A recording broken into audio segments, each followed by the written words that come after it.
Alright, you guys, as you can see by the thumbnail, I'm back with another one like the other one. So check it out, you guys. I got another story for you. This story is a little different. Hopefully it'll still generate some interest. It's a hard topic to talk about. I'm sure we can all relate to it on some level from the outside looking in. Some of us might have had family that have been victimized, and it might have even hit closer to home than that. But when I seen this segment being ran the other day on the news, when I caught this short news clip the other day on this story, it was something that I had to touch on. And it kind of goes hand in hand with the last story that I touched on with regards to the surge in violence in the state prison system. So let me get into it. So like I said, this story right here is about a segment that I caught in the media regarding Chomos and a heightened sense of concern regarding their safety in prison, considering the rising homicide rate in the California state prison system. It never ceases to amaze me when I see these kind of stories. You would think that these news columnists and these journalists would even think themselves that at some point running these kind of stories is just a complete waste of time, ink, and research. I seriously don't think that I'm the only one that's noticed this, but when it comes to Chomos and the heinous, vile crimes that they commit, that there always seems to be a level of preferential treatment and that they're held to a higher standard than even the average criminal. A teacher, a counselor, a judge, or even in the most egregious of cases, a law enforcement officer gets accused of lewd and lascivious acts with a child. It happens all the time. There never seems to be a shortage when it comes to these kinds of sick stories, and the perpetrators literally come from all walks of life. No profession or affiliation is exempt from it. But then if it wasn't bad enough hearing about some of the foul details of what happened, what's even worse is catching an update on that same story about 7 or 8 months down the line and hearing about how this individual got probation or barely any prison time at all. Most people get it right. They share the same outlook about them that the majority of us feel. That when it comes to this class of undesirable people, that they get no sympathy and that they're completely deserving of whatever bad circumstances befall them. Some people think that they don't even deserve to breathe the same air as the rest of us, and that they're also not even deserving of being afforded the same consideration that the criminal justice system affords the rest of the criminal element. That once their misdeeds come to light, that their criminal proceedings shouldn't last any longer than a couple of minutes, and that their sentencing should be held outside in an alley somewhere behind the courthouse. What do people expect? What do they expect when someone completely destroys a child's innocence and they're left to deal with this trauma for the rest of their lives? This is one part of the criminal justice system that definitely remains broken. Personally, I've lost track of how many times I've seen a career criminal go out and commit some type of crime, like a burglary or a robbery. And this individual will end up getting caught, and they'll stretch him out and they'll wash him up. But then at the same time, you'll see someone like a football coach or a gymnastics coach or a teacher that have all preyed on children in the most worst, vile way, under the cloak and trust of their professions, and they'll end up getting probation or a couple years in prison. What do you guys think about that? Does that make any sense to you? And am I the only one that sees that these guys are being held to a higher standard and that they usually don't get what they deserve? I'm not saying that it happens all the time either, because I think there's some good judges out there that recognize the extent of their crimes and who punish them accordingly. But it just seems like more often than not, they get cut slack and the punishment doesn't fit the crime. So there's no question about the fact that the California prison system is in a state of complete chaos right now, and that the homicide rate is off the charts. That's already been proven, and we've all seen and heard what's been happening behind the walls every time somebody else catches a body. I think they said 2024 was recorded as being one of the most violent years of the millennium. This is something that I talked about in my last story about CDCR considering bringing back the shoot.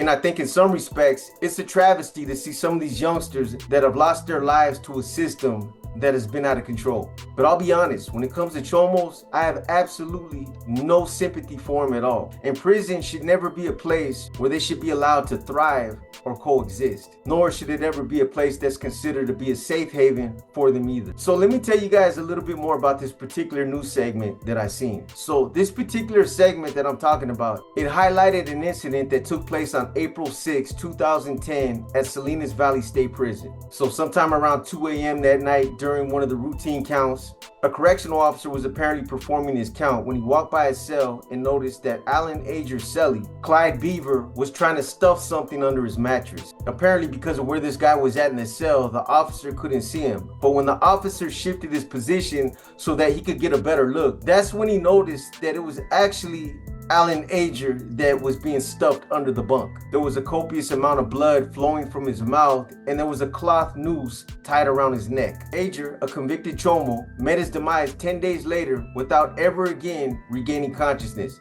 So they took this guy to an outside hospital in an effort to save his life, but apparently he still died 10 days later. With regards to Clyde Beaver, needless to say, he was already serving a life sentence and had been incarcerated in the California state prison system for over 4 decades. He had already been down for over 40 years at that point, so picking up another life sentence was insignificant. It meant nothing to him. You know, if anything, taking out Ager probably served as a badge of honor for him, something that gave him more status and credibility by the other inmates who became aware of what he did. Because I'll be honest with you, in prison, taking out a Chomo is considered to be a commendable act, something that everybody respects. And believe it or not, even the COs. I'll touch a little bit more on that later on in this story, but COs don't like Chomos either. And a lot of the time, they'll even push that right button, open up that right door, or turn a blind eye. You know, times have definitely changed since I started going to prison back in the late 80s. But back then, a lot of the times, the COs actually helped make it possible so that we could get access at getting some of these Chomos. Because they were either PC'd up, they wouldn't go to yard, or nobody knew about the skeletons they had. You know, I can remember a few occasions where the COs physically dragged these individuals out to the yard so that they could be dealt with. And these cats would be fighting, trying to lay down on the ground so that they wouldn't be drug out. You know, for the COs, you gotta remember, for the most part, everybody's got kids. So even they can relate to the pain that a mother or father would have to endure if that happened to their son or daughter. So they understood. You know, but it wasn't always just because these guys had weird charges on them. A lot of the times it was also because certain ones would talk shit and be disrespectful on the tier. They would come in, be disrespectful, talk shit off their bars all day, and act like nobody could ever get to them. They were disrespectful, even to the COs. So this is how they were dealt with. You know, like I said, there's never a shortage when it comes to these kinds of sick stories. Just the other day, there was a soccer coach that got arrested. He was a soccer coach out of Sun Valley that was arrested for allegedly murking a 13-year-old boy named Oscar Hernandez. You know, from what I was able to gather, this 13-year-old was found in Oxnard on the side of North Harbor Boulevard near an embankment by McGrath State Beach. So this dirtbag, he befriends Oscar's parents, preying on their trust, leading them to believe that Oscar and some of the other boys that were also a part of this soccer team were gonna come over to his house and help him make some soccer jerseys for the team. You know, again, like when I told that story about the 2 women that lost their lives during the conjugal visits at Mill Creek, I want to be careful about placing any of the blame on the family, especially at a time like right now when I know they're grieving. But what I will say is that there was all kinds of red flags and warning signs that they should have detected. You know, as parents, we've all got to be careful and make sure that we're the ones that make the intelligent choices when it comes to our kids, even when they're urging us to do something different, because a lot of the times kids are motivated by the superficial things that they see, and they don't always see the warning signs. And that's why we need to be the voices of reason, especially when they're motivated by something else and don't really see the potential dangers of what it is that they're getting involved in. You know, because here's the thing, like I said, at some point, Oscar makes plans to go to this coach's house for the purpose of making soccer jerseys for the rest of the team. You know, I'm not sure about the specifics or what it entailed, but Oscar's family, they agreed to let Oscar go to this guy's house.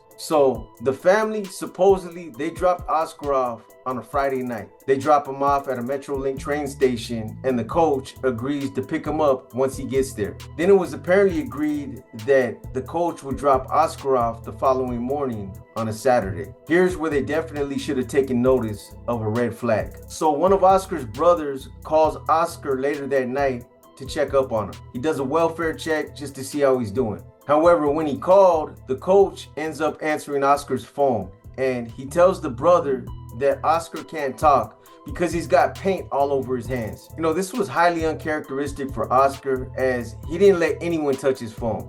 I'm sure you guys all know how kids are these days. When it comes to their phones are literally like their lifelines. They eat with them, they sleep with them, and they take their phones everywhere with them. You know, maybe the fact that this coach whose name was Mario Aquino, answering Oscar's phone didn't really register on his brother's mind. But under any other circumstances, this should have raised red flags. Because had that been his parents calling or any other responsible adult, I don't care what he had on his hands, I would have waited until he washed his hands. But either way, I'm not hanging that phone up until I either talk to him or I hear his voice on that phone. You know, like I said, the other strange thing about this story is that Oscar was supposed to spend the night at this guy Aquino's house, helping him and his teammates make these soccer jerseys, and then the following morning, Aquino was supposed to drop Oscar back off. You know, I'll just say this, I realize that every situation is different, and that Oscar's family obviously had to have placed an extreme amount of trust, allowing their son to sleep over at this guy Aquino's house. I'm sure that there was probably some history and time involved with getting to know this guy Aquino until it got to the point to where he was trusted. But at least for me, there's something a little strange and awkward about allowing a 13-year-old to spend the night at his coach's house, especially when you hear about all the things that happen in the media. It's a crazy world out there, and it's hard to put that kind of trust in anyone. Even the people that you know. I don't care what it involved. I personally wouldn't allow my 13-year-old son or daughter to spend the night at their coach's house under any circumstances. You know, maybe it's just me being overly cautious, but with all the stories that you hear about coaches, teachers, doctors, and other people who utilize their profession to prey on children and young kids, it's just kind of skewed my perspective and made me a lot less likely to put that kind of trust in some of these people. I mean, how can it not when you hear about it happening all the time? You know, another thing that's real unfortunate about this is that nobody thinks that this will happen to them. Nobody thinks that it will hit that close to home. You know, that's a dangerous and gullible way of thinking, because unfortunately, it's a lot more common than people might want to think. So you got to be careful about thinking that it can't or won't happen to you. You know, and here's another thing that I'm sure is going to have to be explained before this is all over. This same coach was already under investigation by LAPD's Foothill Division for another incident that happened in 2022 when he allegedly befriended another family, a Silmar family, again using his position as a soccer coach to gain their trust. And these types of sexual deviants, they develop patterns and routines. And in this other incident, he also convinced the parents to allow their juvenile son to sleep over at his Palmdale home as well. So subsequent to their son sleeping over at his house, the family filed a criminal complaint alleging sexual abuse of their child. But here's an even bigger question. How does someone like this continue to maintain their position as a soccer coach? Someone that's trusted around children in light of these allegations? And why wasn't this information made privy to the parents whose kids were signing up for this soccer program? You know, I don't know if there's a school involved or who this Hurricane Boys Valley Soccer Club is affiliated with. But I would imagine that someone's going to be on the hook for this, and people are going to demand to know why he wasn't removed from his position while this investigation was ongoing. So apparently in this other incident that took place in 2022, where this juvenile boy spent the night at Aquino's house, on that occasion, the parents were also told that he'd be making soccer jerseys for the rest of the team. So this guy Aquino definitely had the characteristics of a predator. Anyways, with regards to Oscar, the following morning on that Saturday, the morning after he spent the night at Aquino's house when the coach was supposed to drop him off, after a reasonable amount of time had passed and they still hadn't heard from Oscar, the family ended up reaching out to Aquino asking him where their son was. They wanted answers. They wanted to know what time he dropped him off and why he didn't reach out and call them himself. At any rate, this is when Aquino advised the family that he had dropped Oscar off sometime late that afternoon. This is when the second red flag should have went up, because any responsible adult, let alone a trusted soccer coach, would have reached out to the parents and would have told them, hey, I'm on my way. I'll be there in about 20 minutes. Is there somewhere specific you want me to drop him off? You want to meet me somewhere, etc., etc. Because essentially, he was under his supervision. He was under his guardianship, not only as an adult, but also as his trusted soccer coach.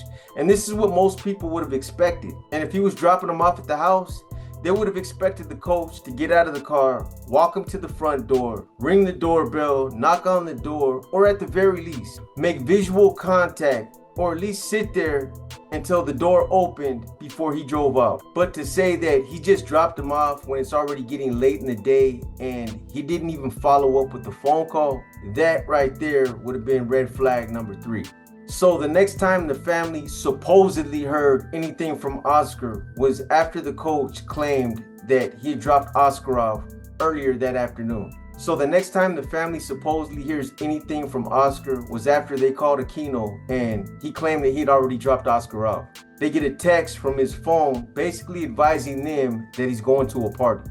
Right after they get the text, they call his phone back. They're worried sick about him. His mom's frantic, but he doesn't answer. Red flag number 4. So after they call his phone a few times, they send him a text in an attempt to get some information. They're worried sick about him. They just want to know he's okay. But the text goes unanswered. I personally think that Oscar was probably already deceased at that point and that the text messages were coming from Aquino in an attempt to cover his tracks. That was all part of his plan. He claims to drop Oscar off. After that, Oscar supposedly sends this text message which confirms that he's basically still alive. And from that point, it gives credence to Aquino's alibi. At least he thinks so, because in his mind, from that point on, he's out of it. So the last text message that comes in from Oscar's phone comes in later on that night, where he basically claims that he's in North Hollywood at Whitsett Park and that he was basically refusing to be picked up. But later on that night, the family finds out through some of Oscar's friends that there was never a party at Whitsett Park, that it was all a lie, that this was just more fabrication that was being created by someone who was trying to muddy the waters. So 2 days after Oscar's disappearance, LAPD's elite robbery homicide division takes over the investigation. And at some point during the investigation, they get information that leads them to an embankment or some type of woodland area near McGrath State Beach. And it's here where they find Oscar's body. So coincidentally, the day before they decide to arrest Aquino on the Silmar incident that took place in 2022, they also end up intercepting him and arresting him for the alleged murking of Oscar Hernandez and dumping his body in Ventura County. So the last part about this case that ties into something else that I thought was important to point out that I just recently talked about in one of my other stories is the concern undocumented citizens might feel about reporting something like this. If you guys remember the story that I did about the street vendor that was murked in Long Beach, Yanir Ramirez, in that story I talked about street vendors who were the targets of robbery being hesitant to report it based on their fear of being deported. They're now saying the same thing about undocumented families that might become the victims of these types of crimes. Apparently, law enforcement believes that there's families choosing not to report these types of crimes based solely on the fear that their kids or even the entire family might be deported if it's found out that they're undocumented. Maybe this is something that they got from one of the 2 families that were involved, or they got this information from other potential victims. But either way, the LAPD detectives that are involved in these cases have expressed no interest in going after any undocumented families that report these types of crimes. They even reiterated this at a press conference so the fear wouldn't discourage families from coming forward. I don't know how confident people are going to feel about that right now, especially with everything going on with El Salvador. But I don't think people will be too confident, and I think that fear will remain the same. So anyways, some of the pictures that you guys are looking at right now are pictures of Chomos that have been murked in the California state prison system and some of the individuals that are allegedly responsible for taking them out. And here's another thing. When CDCR dismantled death row in San Quentin, there was even a handful of weirdos that had been hiding out over there in San Quentin for years on those tiers. But these individuals would get sent out to the main lines, and some of them would eventually get dealt with too. But they were either housed in East Block or the Adjustment Center, and nobody could ever get to them because they were assigned to special yards. You had your Ramon Salcidos, your Richard Allen Davises, your Scott Petersons, your Rodrigo Paniaguas, etc., etc. For years, San Quentin was their safe haven. But when all these condemned inmates got sent out to these different prisons, a lot of these individuals ended up getting caught slipping. Some of you might have even heard the recent interview that I did on the guy that got Scott Peterson.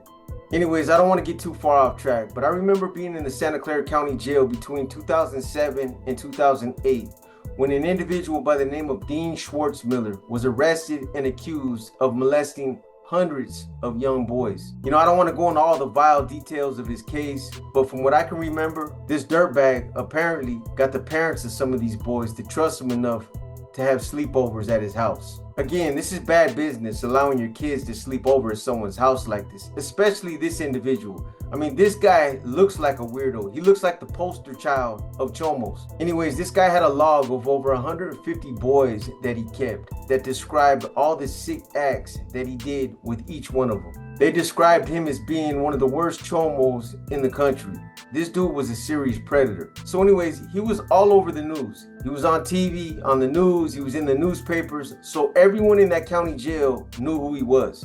At the time, I was on a max tier in the old jail called North Max, and I had a neighbor that was an Asian brother named Sonny. There was about 5 other Asians that were on the tier with us that were all part of this big robbery ring that they had going on from the Bay Area to Los Angeles to Las Vegas. So he starts going to trial, and I want to say it was either the second or the third day that he went to trial that he ended up crossing paths with this individual, Dean Schwartzmiller. So when the court deputy opened up Sonny's door to give him his trial clothes, apparently he also popped open Dean Schwartzmiller's door as well. I don't think he did it purposely to give Sonny action at getting him, because this particular deputy was by the book.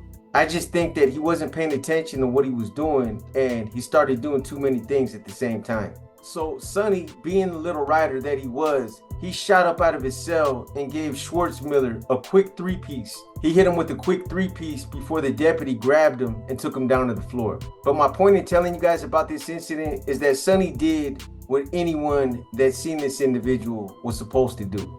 Unfortunately, he didn't have a banger on him and couldn't get him better, but at least he did something.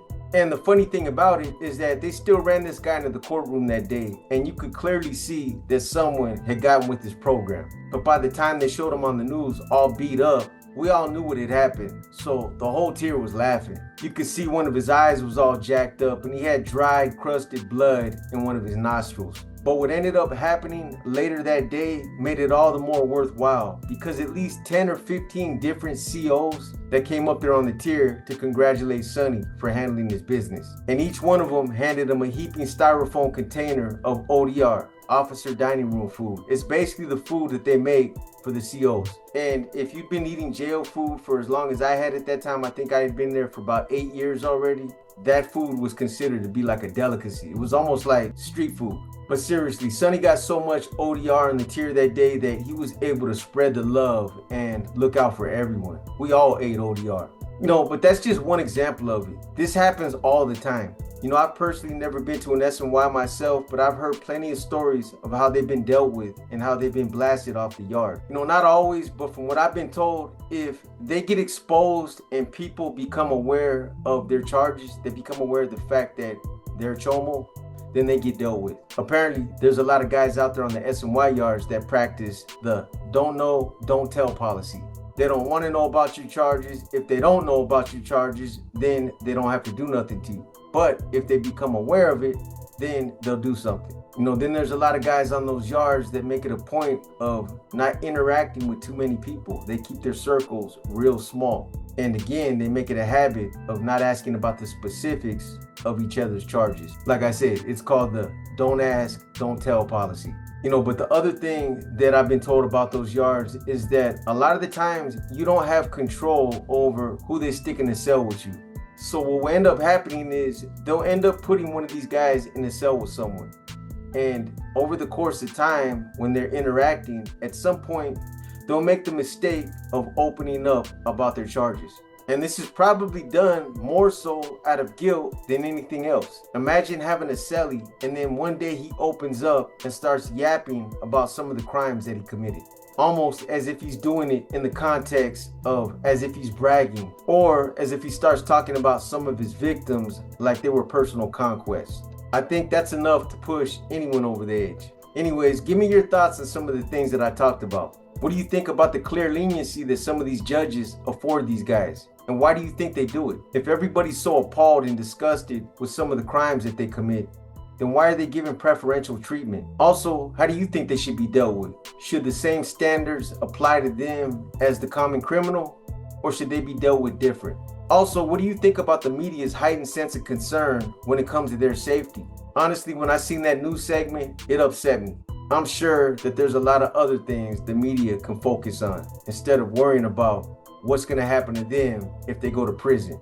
Just keep in mind that this is a real controversial topic and that it's probably easy to say things that might trigger YouTube's community guidelines. So just be mindful of the things you say and how you say them. Anyways, I'm going to keep this story short so I can get it out to you guys and get on to the next one. But again, I'm interested in hearing your feedback. So drop a comment and tell me what you guys think. Also, what do you guys think about some of these journalists and these news columnists that have expressed a heightened sense of concern based solely on the fact that the homicide rate in the California prison system is proportionally elevated right now? I understand that they have a job to do and they have to try to be politically correct, but I still think those waters shouldn't be muddied and that they still have a moral obligation to stand behind what's right and what's wrong. The media plays a huge role in the way people come to form their own opinions and ideas about certain topics. And in all actuality, they're nothing more than a big propaganda machine that's used to sway and influence people. So just pay close attention to what the media puts out there and the context that it's being said in. Anyways, I hope you guys have enjoyed this episode of Paradigm Profiles. If you guys like this episode, give it a thumbs up. If you didn't like this episode, give it a thumbs down. But either way, drop a comment and let me know what you think. As always, I just want to thank those of you who continue to show your unwavering loyalty and for also continuing to tap into the channel. With that said, you guys enjoy the rest of your week and keep pushing that positivity. Until the next one, this is your boy B, and I'm gone.